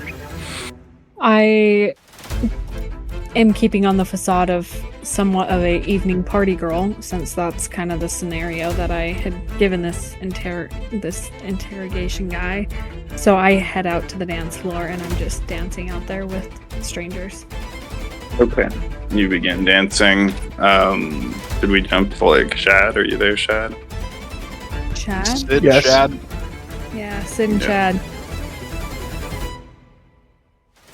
All right. Hello. Well, I'm here. Is Shad here? Yes. Okay, do you want to... Are we switching to us now? sure. Well, where is Shad now? Sounds good. It's a good question. My last session, I was leaving the Switch power on. plant the night before, and I got a hotel where I set about my studies while after casting a ritual of magical darkness, just to ensure that, given that this place doesn't have the protections of the Chantry House, that I'm not disturbed, even if my work does go into the early morning and I sleep and rise there. You get a call from me. I wake up and get out of bed and answer the phone. Sid, how's it going? How are you? I say, good, I got a pet rabbit now. Are you able to meet up? It's kind of urgent. Well, I have many things to attend to, I say as I look over at my staff and the notes that I've put together on how I'm going to begin carving this second iteration next to the pile of notes and books that I have, which I intend to incorporate along with the staff as I etch the symbols of my occult and arcane knowledge on it over the course of the next month, which I've been painstakingly separated from this task. And look down, shaking my head. Yes, I'm available. And I say, okay, where would you like to meet? Do you want me to come to you? Well, let's take stock of the situation. There's many forces plundering the city. I don't think our typical haunts are safe. I'm not in the greatest part of town, but I'd prefer not to leave, if necessary, so this location is fine as long as you keep it secure and don't tell anybody where it is. Okay, do you want to can you like text me the location then? The address? Sure, I do that, and you receive a ping on your phone with the address. Okay, I'll see you soon. And, Before you go, what's troubling you? information from Lucy. The walls might have ears, you never know. So it's best to talk about this in person. I always assume so. Okay, come on by. And with that, I call for a Lyft, or like an Uber or whatever. Lucy had Venmo'd you some money for that. Okay. Alright, you call an Uber, it arrives quickly. Blue car takes you to the address that Shad had indicated. A hotel in one of the, out-of-the-way parts of the city, beside a beer vendor. Kind of a rough crowd in this neighborhood, but it's a place where people don't ask too many questions. What is He's it? He's at a hotel in a place where people Okay. don't ask too many questions about who's staying there. Okay, I enter the hotel and I ask for the, I tell them I'm a friend of the person in whatever room number Shad sent me. And, yeah. Okay, so Shad, you hear a knock at your hotel room door. I put down my pencil and paper and open the door quickly, peeking out from behind it and say, "Oh, Sid, great, come in." I open the door a little bit wider, just narrow enough for him to slip through and look back and forth in the hall before closing the door. So, is this, no one's listening? Yeah, so in this hotel room, it's kind of dingy. There's 2 beds, a cheap old tube TV, and you'll notice that upon the closing of the doors, a dark, magical energy conceals all the light. And I say, "One moment, hang on a second," and I flip on a candle that I have on the desk with a match. So it's an extremely dim lit room where no light from the outside is coming in whatsoever, and I say, "This does offer some protection for sound as well, but as far as I can tell, this place is safe. Who are you worried about listening?" Okay, and, so, according to Lucy, she was accosted by someone named Peter Walker, who works for the Crisis Response Team, or the CRT. And he's looking for someone, he's investigating, a double homicide arson. And what concern of that is ours? Well, don't you light people on fire? No. He had photographs of Lucy on multiple nights, and he seems to. She told me to contact you and warn you, because I think they're looking for the crimes they seem to be investigating seem to be yours. Well, I'm sure Callan can call the sheriff and have this whole thing squashed. Well, if he can, my job was just to inform you. That's all. Oh, well, thank you for informing me. Do you have plans tonight? Not particularly. If you care Why? to... Well, I do, I say as I motion towards the books, and perhaps if you... Oh, I see. And I take out my phone to start ordering another Uber. I'll get out of your hair. Well, I was going to offer the opportunity to help me translate and read through some of these works. I have translated some of them into English, and this might include some additional information as to what you're wrapped up in, some of the deep story behind the masquerade, the Camarilla, and our forefathers from the ancient world. Perhaps you'll find something of interest to you as well. Well, you know what? It at least sounds like fun, so why not? Also, By the way, I want to point out. Wait. I want to point out that I forgot to mention this, but he is carrying a rabbit. right. Yes, it has an unusual albino rabbit with him. As I noticed this rabbit that I suppose is poking its head out of your backpack, I say, "Oh, and you even brought a midnight snack for us. Great." No. This might sound weird, but I've been dreaming about this rabbit a lot, and I had a crazy dream last night, and then when I woke up, he was there on my bed, so he is some sort of interdimensional traveler of sorts. That's so, I say, looking at the rabbit with more awe and reverence than I was a moment ago when I was looking at it as merely a snack. What floor of the hotel are you on? First floor. First floor. Do you have your windows closed? Not only closed, but magically sealed and darkened. That's okay.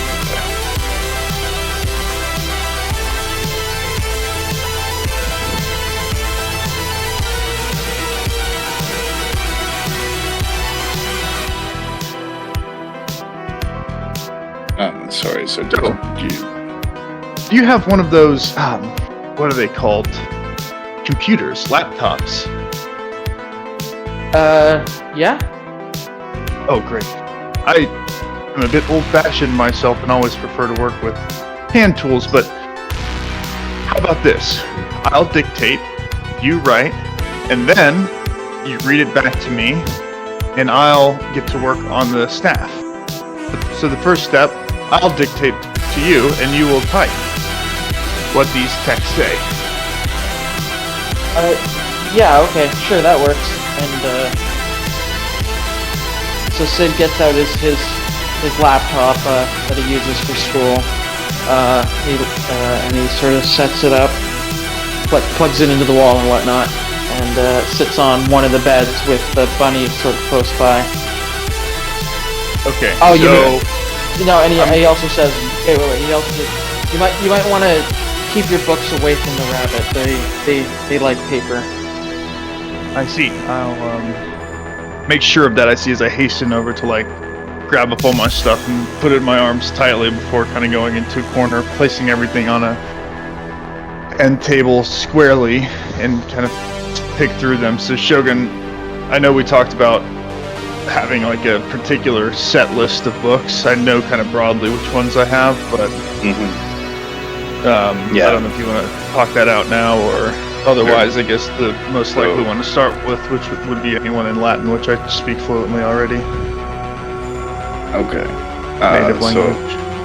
So the Latin book that you found in the last session was the one that depicted a lot of diabolical and black magic type stuff, correct? Yes. There were two that had Latin in them. One was the one that I stole from the Setite ritual, and the other was the second book that I found that seemed to be watching me in the library. Well, that one was actually written in a language that you were unable to identify. That was the really weird one that sort of had moving weird writing on it. The Latin one seems to be a treatise on. You said you speak Latin fluently? Yeah. From the Roman Empire and 5 points in academics in ancient Rome. Sure. So roll academics plus intelligence. Alright, I'm spending a blood point to max out my intelligence here. Or spending 2 blood points to max out my intelligence.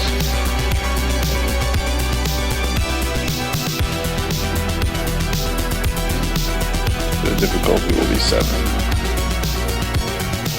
And your goal is to translate and study this entire book of Latin black magic rituals. 2 successes. 2? Yes. So you are able to deduce that this is a book of various black magic ceremonies that are grounded in Satanism, theistic Satanism, and also that these are some of the initiatory rituals practiced by the Sabbats. And you realize that what you found here is a book of Sabbat rituals that are practiced within that organization, and it depicts like a number of different blasphemous rituals, black masses, similar to the one that you saw, as well as demon summoning, illustrated with old like woodcuts from like a Gothic or Middle Ages time period, fantastical images of gargoyles, demons, and various blood rituals. So as I am dictating this live and we make it through whichever section is reasonable, I take a deep breath. Did you get all that, Sid? I don't need to roll here, do I? No, we'll assume that you can type up the notes successfully. So you managed to take some bullet point notes on what Shad has translated from Latin into English, which includes the complete text of 3 different rituals: a black mass, a demon summoning, and some strange kind of blood pact, which shows like a group of people mixing their blood together, a group of vampires mixing their blood together and drinking it collectively. And I say, I got it. Different Sabbat rituals. And I begin to explain, I suspect 2 of these were the ones used or intended to be used on you by the set, which looks like they are less than independent, I say, as I flip through the notes about the blood ritual again. Black Mass, you mean? I say that in character. Yes, that is what was happening at the church.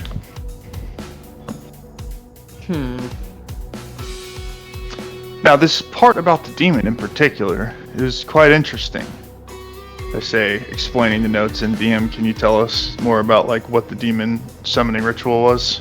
Right. So what it describes is an elaborate Latin invocation, and it is summoning a demon named Paimon or Paimon. And what it depicts is a character with a skull, wearing a crown, riding on a camel. And then there is a complicated glyph, magical glyph, representing that particular demon. And then there is the description of a necessary sacrifice. And basically, you understand the general process of conducting this ritual to summon this demon as it's laid out here. And it describes that Paimon is a demon who can offer wealth, riches, or knowledge, and is one of the barons of hell, commanding 72 legions of demons, according to this translation of the Infernalis Diabolus, whether it be volume 1 or 2, as the case may be. Well, it looks like we were not able to stall the Black Mass occurring with you as its object, but lucky for you, this Paimon character is not inhabiting your body now, so that's a plus. You got it in time? Well, it's questionable as to whether or not they were planning to do that, but you seem to be there. There was a giant snake that seemed to be accompanying. These are only inferences, and I could be wrong, but... Wait. Any description of this demon? Like, physically? Like, visually? Yeah. It's like wearing like a cloak of sorts, depicted as like a blue cloak. It has like a skull for a head, and it's wearing a crown as kind of like a veil type thing. And again, it's riding on a camel. and its name is Payman. And again, what is indicated here is that by creating the sigil, making a sacrifice, and invoking this particular spell, you could ostensibly summon this demon. There are also other rituals described in the book. Yeah, and Well- so I say, okay, never mind then. Assuming Well- Shad had explained that to me. That's what I said. That was a good start. Now I want to move to a second book. I say as I close this first one and go to the recently acquired Vengeance of the Father book, which I think it's some sort of Eastern language. Yeah. So Vengeance of the Father seems to be written in, let's say, like Aramaic, and large portions of it seem biblical in formulation. Certain scriptures that you recognize, Bible, on the theme of wrath, judgment, and in particular, you notice a verse about crawling on your belly and eating dust. The curse of the serpent in Genesis. And so if you want to roll some kind of like academics roll to try and begin translating the book or studying it, you can do that as well. BC 7 again? Sure. Yeah. 5 successes. One of them is a great success. Okay. So you understand that encoded within this book is thaumaturgical rituals based on the ritualistic invocation of certain texts from the Bible and from the Book of Nod, the apocryphal books of Cain and Lilith, which are basically castigations, curses, judgments, and admonitions or rebukes, basically. Now, I don't know how many experience points you have and how much it costs you to unlock that That's more than path. Yeah, wait, But we'll say that you got how many successes here? 5. 5. So you can certainly purchase at least one pip in this discipline as a result of your study and the unlocking of this book. And it maxes out at 5, right? Yes. Yeah, so we'll say that you have unlocked the entire 5 points, but it's going to take you at least one night of study and the appropriate amount of experience points to raise it 1 point per night. But as a result of studying, you can raise your thaumaturgy path by 1 point. As I And you read can through this book and continue to study it, I read a story from the Book of Nod, which is absent from the Bible. Speaking of Zillah, the wife of Cain, who unknowingly drank from her husband and sire 3 times, becoming blood bonded to him. There's a scripture quote, and at the end of my study period, I tap my blood magic, feel the vitae draining from me and manifesting as a tingling sensation in my head, which envelops my vision for a moment, and I see 2 figures, Callan and Ashura. And then it disappears. Alright. I'm shocked for a moment, but then a look of satisfaction comes across my face, and I close the book and stretch, looking at the time. Alright, so we'll say at least, 3.5 or 4 hours have passed in the period in which you've been studying the 2 books. Well, this has been an extremely edifying session of study. One that I've waited for a long time.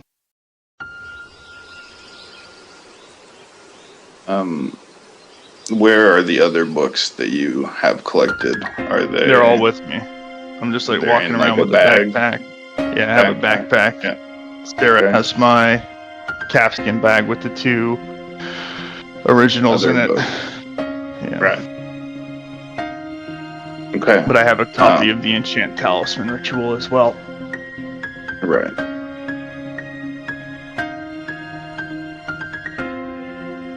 Very well. Should we jump back to the Pyramid nightclub?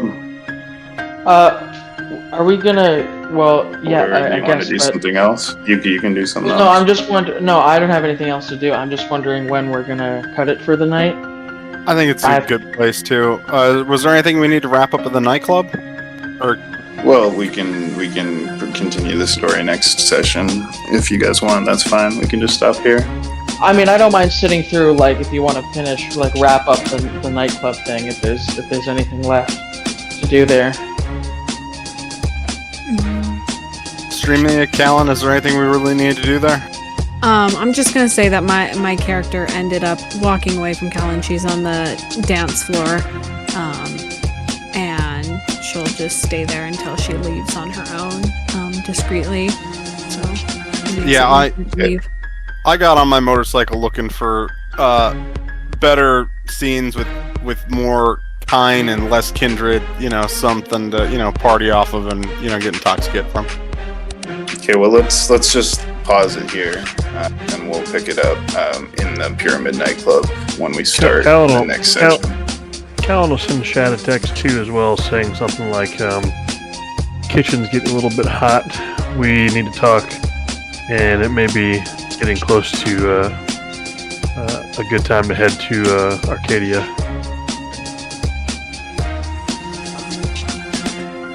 Okay, we're gonna pause it here in the Pyramid nightclub. Just remember the scene, and we'll pick up here next time. Thank you guys for playing. I appreciate it. I know that was a little bit of a, whatever session, but I appreciate you guys playing. Everyone can give themselves 7 experience it's been doing, and